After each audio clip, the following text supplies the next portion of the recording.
सर्वमङ्गलमाङ्गल्ये शिवे सर्वार्थसाधिके शरणे त्र्यंबके गौरी नारायणी नमोस्तुते। जय माता दी। सभी भक्तों का स्वागत कृष्णा डिवोशन चैनल पर। आइए आज के वीडियो में हम नवरात्रि स्पेशल माता वैष्णो देवी की कथा श्रवण करेंगे। माता वैष्णो देवी के प्रकट होने की कथा सदियों से युगों से चली आ रही है। बहुत से भक्त इस कथा को जानते हैं और कुछ भक्तों के लिए यह कथा अनसुनी है। तो आइए आज की वीडियो में हम माता वैष्णो देवी के प्रकट होने की अमर कथा को श्रवण करते हैं। माता वैष्णो देवी उत्तरी भारत के सबसे पूजनीय और पवित्र स्थलों में से एक है।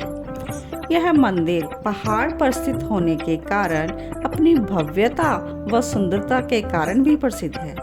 वैष्णो देवी भी ऐसे ही स्थानों में से एक है जिसे माता जी का निवास स्थान माना जाता है। मंदिर 5200 फीट की ऊंचाई और कटरा से लगभग 14 किलोमीटर की दूरी पर स्थित है। यहाँ पर लाखों श्रद्धालु दर्शन करने के लिए आते हैं। तो आइए माता वैष्णो देवी की कथा भी जान लेते हैं। माता वैष्णो ने एक परम भक्त पंडित श्रीधर की भक्ति से प्रसन्न होकर उसकी लाज बचाई और पूरी सृष्टि को अपने अस्तित्व का प्रमाण दिया था। वर्तमान कटरा कस्बे से 2 किलोमीटर की दूरी पर स्थित हंसाली गांव में मां वैष्णवी के परम भक्त श्रीधर रहते थे। वह निसंतान थे और इसलिए वह दुखी रहते थे।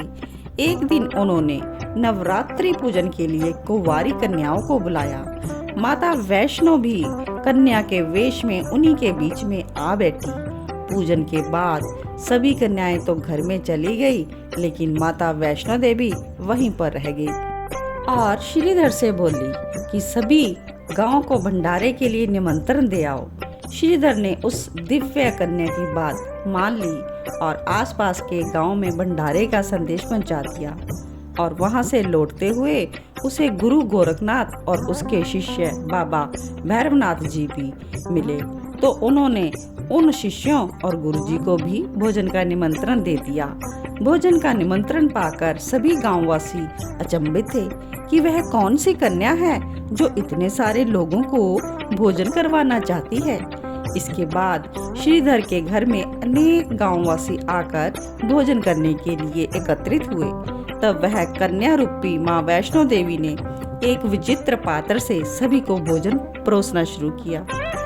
भोजन को परोसते हुए जब वह कन्या भैरवनाथ के पास गई, तब उसने कहा, मैं तो खीर पूरी की जगह मांस का भक्षण करूंगा और मदिरापान करूंगा। तब कन्या रूपी माँ ने उसे समझाया, यह ब्राह्मण के यहाँ भोजन है, इसमें मांसाहार नहीं किया जाता।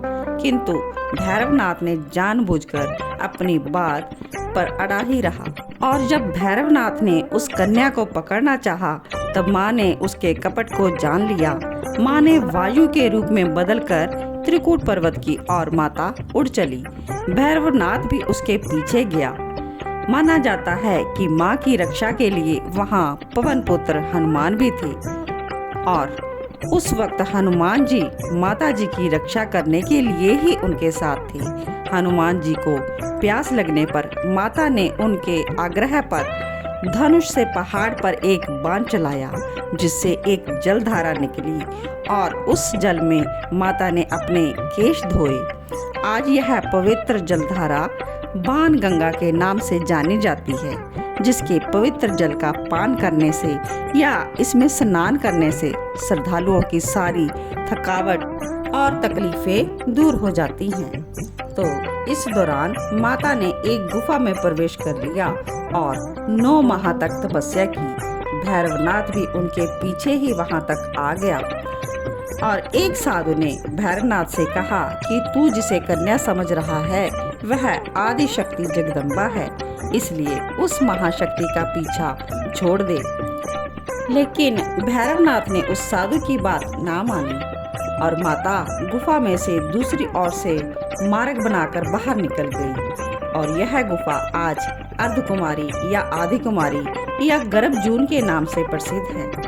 अर्धकुंवारी के पहले माता की चरण पादुका भी है।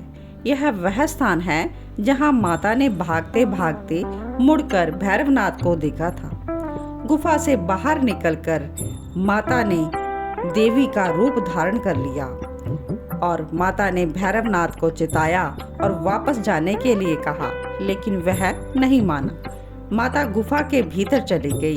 तब माता की रक्षा के लिए हनुमान जी ने गुफा के बाहर भैरवनाथ से युद्ध किया। भैरवनाथ ने तब भी हार नहीं मानी और वीर हनुमान निढाल होने लगे। तब माता वैष्णवी ने महाकाली का रूप लेकर भैरवनाथ का संहार कर दिया। भैरवनाथ का सिर कटकर भवन से 8 किलोमीटर दूर त्रिकुट पर्वत की भैरव की घाटी में गिरा।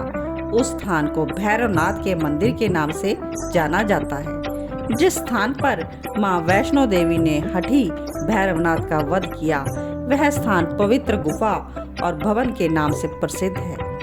इसी स्थान पर माता काली, माता सरस्वती और माता लक्ष्मी पिंडी के रूप में गुफा में विराजित है। इन तीनों के सम्मिलित रूप को ही माता वैष्णो देवी का रूप कहा जाता है। भैरवनाथ को अपने वध के पश्चात भूल का पश्चाताप हुआ तो उसने माता से क्षमादान की भीख मांगी। माता वैष्णो देवी जानती थी कि उन पर हमला करने के पीछे भैरव की प्रमुख मंशा मोक्ष प्राप्त करने की है। उन्होंने न केवल भैरव को पुनर्जन्म के चक्र से मुक्ति प्रदान की, बल्कि उसे वरदान देते हुए कहा कि मेरे दर्शन तब तक पूरे नहीं माने जाएंगे जब तक कोई भक्त मेरे बाद तुम्हारे दर्शन नहीं करेगा। और आज भी भक्त माता वैष्णो देवी के दर्शन करने के बाद 8 किलोमीटर की खड़ी चढ़ाई चढ़कर भैरवनाथ के दर्शन को जाते हैं। और इसके बाद माता वैष्णो देवी 3 पिंड सहित एक चट्टान का आकार ग्रहण करके और उसमें सदा के लिए ध्यान मगन हो गई। और इसी बीच श्रीधर पंडित अधीर से हो गए। वो भी त्रिकुटा पर्वत की ओर जाने वाले रास्ते का सपना देख रहे थे और उसी रास्ते से आगे बढ़े और अंत में गुफा के द्वार तक पहुँचे। उन्होंने कई विधियों से पिंडों की पूजा की और इसी को अपनी दिनचर्या बना ली। देवी उनकी पूजा से प्रसन्न हुई और उनके सामने प्रकट हुई और उन्हें आशीर्वाद दिया। तब से श्रीधर और उसके वंशज माता वैष्णो देवी की पूजा करते आ रहे हैं। बोलिए जय माता की। तो आप सब भक्तों ने माता वैष्णो देवी की प्रकट होने की अमर गाथा को श्रवण किया। इस गाथा को कह पाना और इसको आगे श्रवण करवाना मेरे बस में तो नहीं। ये माता जी का ही सीधा संदेश है कि जन तक उनकी कथा प्रकट हो सके।